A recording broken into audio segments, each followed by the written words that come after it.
Olha, o currículo do Nabeto é grande, viu? Ele é advogado, ele trabalha no Tribunal Eclesiástico lá de Santos, da cidade de Santos. É especialista num assunto chamado patrística, inclusive ele escreveu livros. A gente tem para mostrar pelo menos dois títulos que o Nabeto escreveu. Mostra pra gente, por favor, Bruno. Primeiro é um grande, de muitas citações patrísticas, né? Tá aí, ó. A Fé Cristã Primitiva. Quantas citações patrísticas nesse livro mesmo, Nabeto? Temos 4.970 citações patrísticas, considerando os escritos do século II até mais ou menos o século X. Então, o Nabeto escreveu esse livro que é já referência para quem estuda patrística. Daqui a pouquinho ele vai explicar para quem ainda não sabe o que é patrística. E um outro livro de bolsa que ele estava me mostrando aqui, que vai ter um relançamento dessa edição, que é um livro sobre a infalibilidade papal. Em resumo, está refutando algumas, vamos dizer assim, lendas ou... lenda, eu acho que talvez é uma expressão forte. Está refutando alguns pontos comuns aí para quem costuma ser contra essa ideia de infalibilidade papal. É mais ou menos isso, esse livreto? Vai mais ou menos nesse sentido. Esse livro ele tem origem num discurso que é atribuído a um bispo croata da época do Concílio Vaticano I, quando foi proclamado o dogma da infalibilidade papal. E esse seria um discurso que esse bispo teria feito durante 2 horas. Mas, na verdade, esse discurso ele é falso e você verifica que tanto ele é falso que ele não cuida somente da infalibilidade, ele cuida de diversos pontos, inclusive de primazia papal e outros problemas. Então a gente refuta esse discurso. Enfim, o Carlos Martins Nabeto é escritor e é um estudioso desse assunto chamado patrística, que eu vou pedir para ele, em poucas palavras, explicar o que significa isso.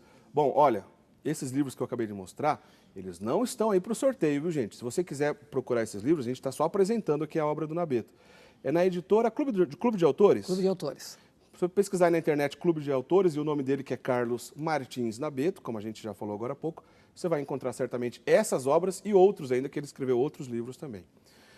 Bom, o tema do programa de hoje, já vou adiantar aqui, Nabeto, a gente vai falar um pouco sobre o papado, né? Nós vamos falar sobre o ministério de Pedro e a igreja primitiva, né? É comum aqui no programa Eclésia a gente receber muitas dúvidas sobre o papado. Muitas dúvidas a gente recebe aqui. Aliás, nossos canais de comunicação estão abertos, você pode mandar para a gente, e-mail, telefonema, uma mensagem via WhatsApp, a gente tenta colocar aqui na medida do possível a tua dúvida aqui com o Nabeto, que entende bastante desse assunto, da igreja primitiva, e o que os primeiros autores cristãos, lá do início da igreja, o que eles pensavam sobre a figura do ministério de Pedro, ou seja, do Papa, né?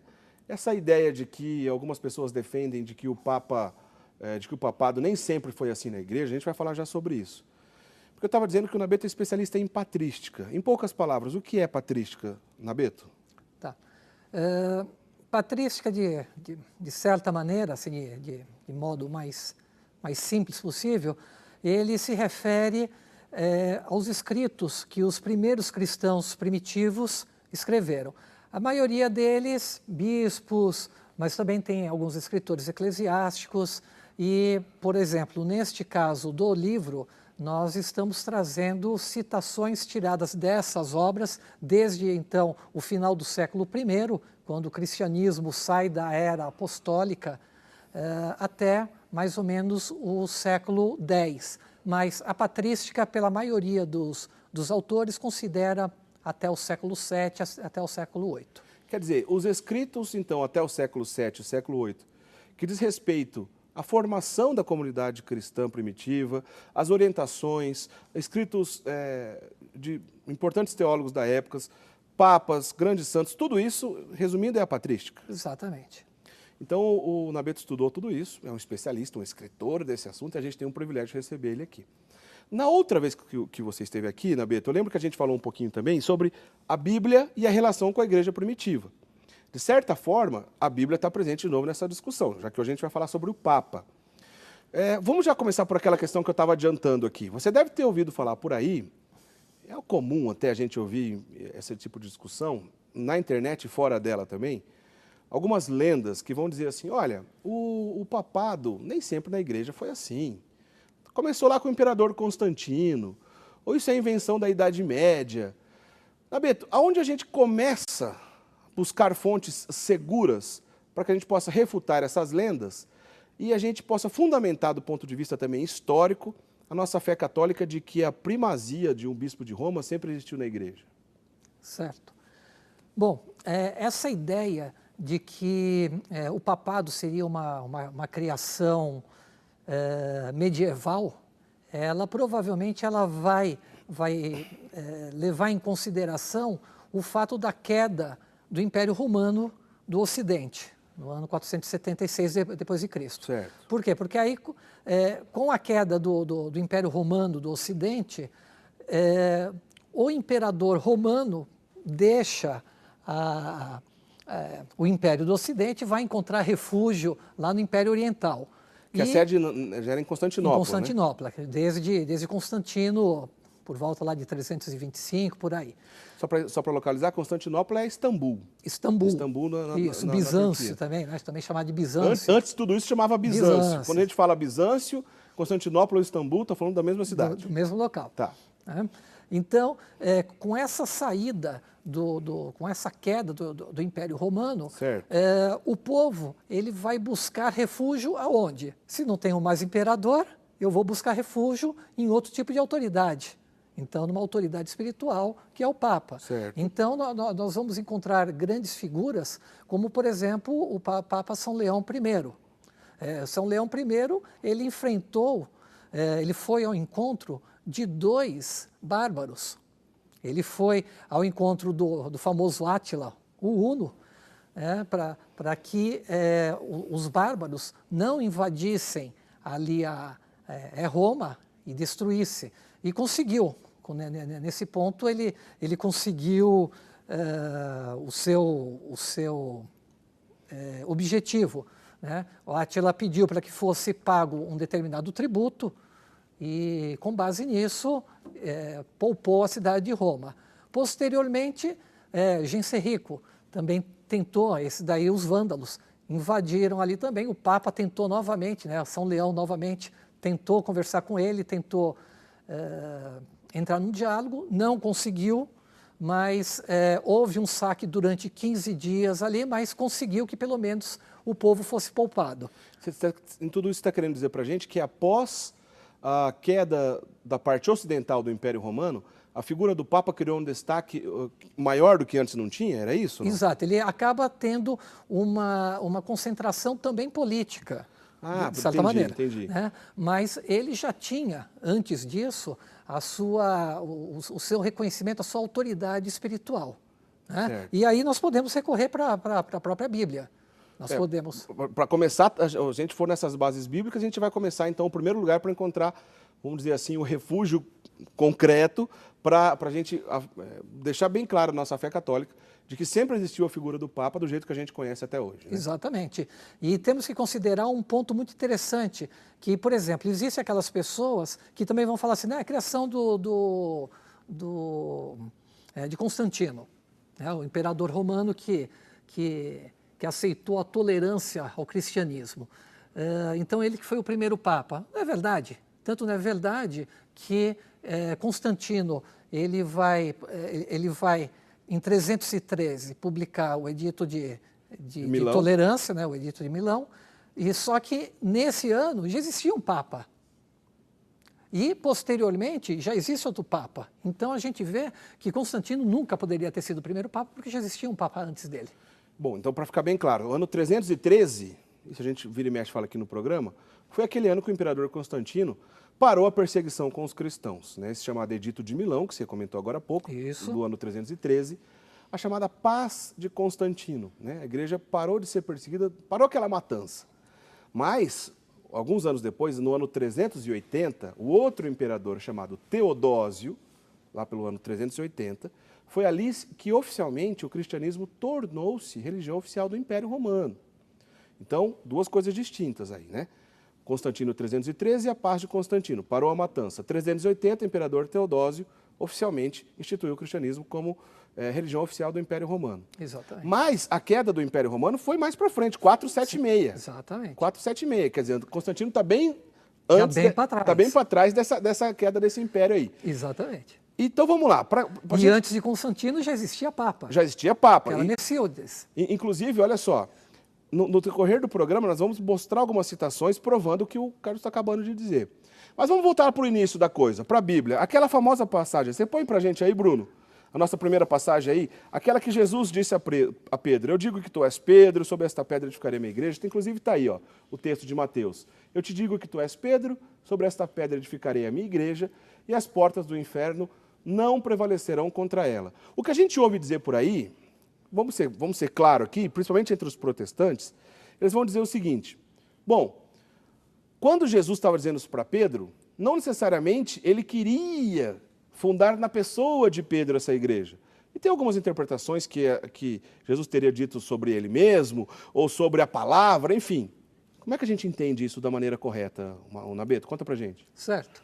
Bom, neste caso, nós temos que levar em consideração diversos pontos. Esse caso aí, ele se dá num local chamado Cesareia de Filipe. Certo. Quem já visitou o local conhece e sabe que ali existe uma grande formação rochosa. Então, nós já temos ali uma ideia de rocha, né, algo que já é extremamente sólido. Bom, só que, além disso, nós temos um pequeno detalhe. Quando nós observamos pessoas falarem, olha, na verdade não é Pedro, porque em grego, a linguagem com que o evangelho foi escrito, você tem Petra e você tem Petros. E no grego isso? No grego. Mas ele não foi escrito em grego? Não foi escrito em grego. É aí que está a grande questão. Jesus não falava grego, ele falava aramaico. Certo. Né? E o aramaico era uma língua que já vinha de alguns séculos antes de Cristo. O aramaico é uma espécie de um dialeto do próprio hebraico, né? Isso. Ele tem grandes pontos de contato. Certo. Então, quando Jesus estava falando essas palavras para Pedro, ele estava utilizando a palavra em aramaico. Certo.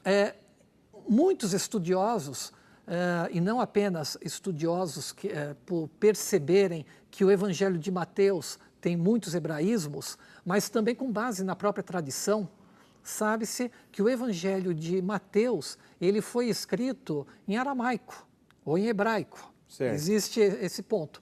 E então, se você pegar, por exemplo, uma Bíblia chamada Peshitta, que é toda em aramaico, e a gente procurar exatamente essa nossa passagem aqui de Mateus 16, nós vamos verificar o quê? Que a palavra que Jesus utilizou para Pedro e para a pedra é exatamente a mesma. É a mesma palavra? Exato. Como é que é a palavra? Kefa. Isso. Tá. E se a gente ler a Bíblia, em diversos pontos, São Pedro ele é chamado de quê? De Cefas. O que bem demonstra que o nome dele tem tudo a ver com o aramaico. Aquela passagem de João, né? Que Jesus disse, tu és Simão, filho de Jonas, né? E será chamado de Kefas. A palavra foi dita em aramaico dessa maneira. Exatamente. João guarda a palavra como Pedro de fato foi chamado. Paulo também chama ele, numa das cartas, de Cefas. Certo. Eu estive com Cefas. Então, o nome com que Pedro foi chamado foi Cefas. E Cefas é pedra, e pedra também é Cefas. E se o grego, se nós fôssemos utilizar apenas o grego, e você quiser usar o Pedro como pequena pedra, em contraposição à grande pedra, que seria Cristo, né? Seria utilizado, não Petros ou Petra, mas seria utilizado litos. Litos existe uma palavra grega que é própria para isso, para determinar pedrinha. Que provavelmente essa confusão para dizer, olha, o que Jesus, na verdade, o que distorce, né, os protestantes, vão dizer, o que Jesus na verdade está dizendo, Pedro, tu és pedras, etc., que eles dizem que Jesus estava fazendo referência a ele próprio, é uma confusão mais da língua grega do que de qualquer outra coisa?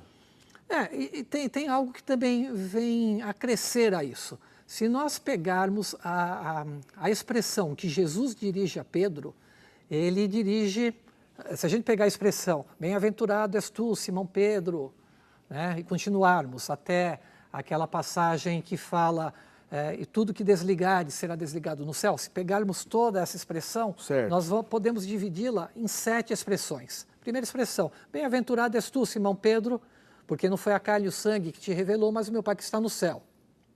Certo. Eu te digo, tu és Pedro, e sobre essa pedra edificarei a minha igreja, e tudo que ligares na terra será ligado no céu, e tudo que desligares na terra será desligado nos céus. Então, nós temos 3 expressões, 7 expressões. Nessas 7 expressões, as 3 primeiras, elas vão se dirigir a Pedro. Bem-aventurado és tu. Né? Eu te digo, tu és Pedro. Aí a 4ª expressão, sobre esta pedra, não seria Pedro? Vem falando Pedro, Pedro, Pedro, de repente é mudado nada. E aí continua, as tem outras lógica. 3. Né? Tudo que liga, eu te darei a chave do reino dos céus. É a 4ª, né? É a 5ª. Tudo que desligar será desligado no céu. É a 6ª. Certo. É Pedro novamente. E o que desligar será desligado no céu. É Pedro novamente. Então, quer dizer, somente a 4ª não se ligaria a Pedro? Quer dizer, Não tem sentido. tem que forçar a barra demais para acreditar nisso, que não tem um pingo de lógica, né? Pensar numa Exato, coisa porque dessa. você tira uma das frases, sendo que até então se dirigia a Pedro, aí tira a frase do meio, essa não se dirige a Pedro, e as outras se dirigem a Pedro. Não tem. Eu acredito que quando a gente fala isso, para quem é católico, a gente não tem dificuldade de aceitar isso. Está claro que Jesus disse na pessoa de Pedro, fundou essa igreja na pessoa de Pedro e escolheu Pedro para ser o primeiro líder. Isso está claro para a gente. Mas é que quando a gente se depara com alguém tentando tirar essa verdade, vamos dizer assim, da gente, a gente tem dificuldade, às vezes, para lidar com esse problema. Mas a questão do grego está clara. A gente tem um problema de interpretação do grego que não tem nada a ver com o original, que foi escrito em aramaico. Por que a gente tem um problema de interpretação do grego? Porque tem mais que uma palavra para designar pedra. Em resumo é isso, né, Nabeto? Sim, porque o grego ele vai utilizar, que nem em português. Eu não posso chamar alguém do sexo masculino de pedra. Certo. Né? Então, você é pedra. Não, eu tenho que fazer a adaptação para Pedro. Mas o significado é exatamente esse. E eu tenho a pedra, que em português tem o sentido. Se a gente utilizar, por exemplo, o francês, eu vou ter a mesma palavra, tanto para Pedro quanto para pedra. É a mesma expressão. Né? Se for no inglês, eu tenho 2 palavras diferentes. Se for em italiano, 2 palavras diferentes. Mas no aramaico é exatamente a mesma palavra.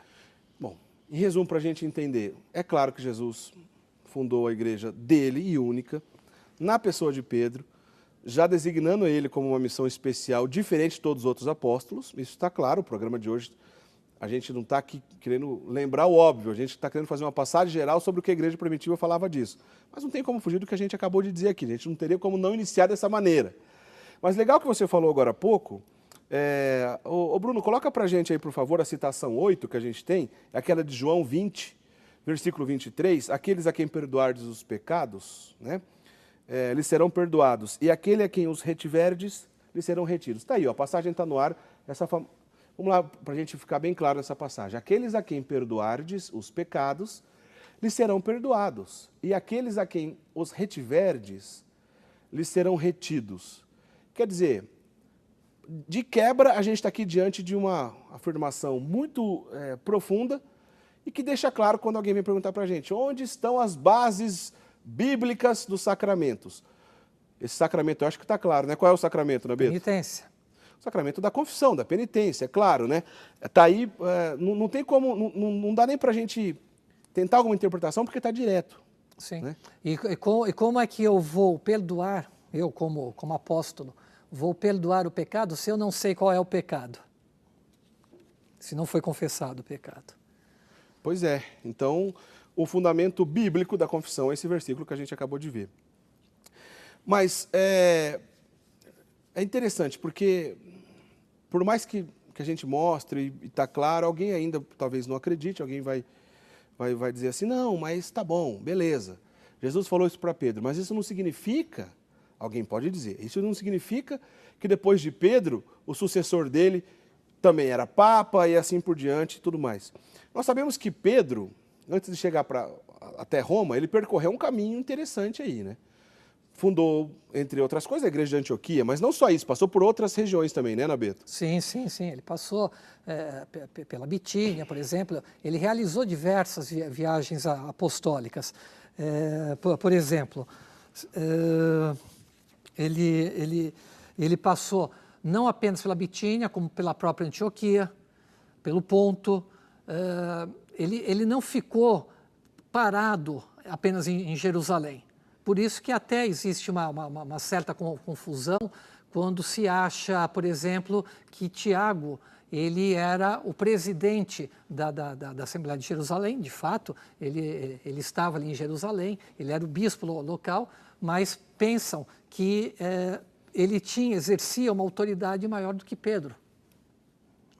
Isso não é fato. Isso não é fato porque nós vemos que quem é que toma, por exemplo, a decisão de que sejam aceitos cristãos gentios na igreja? Foi Tiago? Não foi Tiago, foi Pedro. Quem é que, por exemplo, faz o julgamento de Ananias e sua mulher? É Tiago? Não, é Pedro. Quem é que faz o primeiro discurso para a igreja? Foi Tiago? Não, foi Pedro. Os Atos dos Apóstolos, ele demonstra muito claramente que Pedro ele exerceu uma atividade apostólica, não apenas ali na comunidade de Jerusalém, como fora de Jerusalém, como nenhum outro apóstolo, de certa maneira. Vamos deixar de lado o apóstolo Paulo.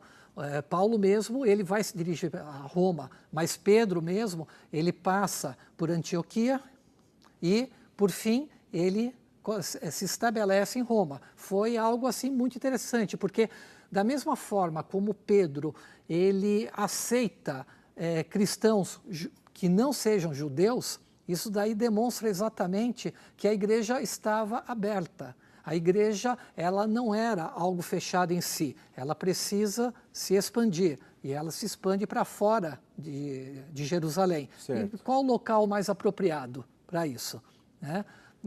Qual seria a melhor região? Ora, para onde se concentram praticamente a saída de todas as estradas, Roma, a capital do Império. É aí que vai ter uma maior facilidade. Se Pedro, por exemplo, não tivesse ido para Roma, muito provavelmente a igreja não teria alcançado o sucesso que alcançou, a divulgação da palavra não teria se expandido tanto como se ela tivesse mantida presa ali dentro da comunidade de Jerusalém. Tanto é que em 135 Jerusalém foi destruída pelos romanos e os cristãos que ainda viviam ali se dispersaram.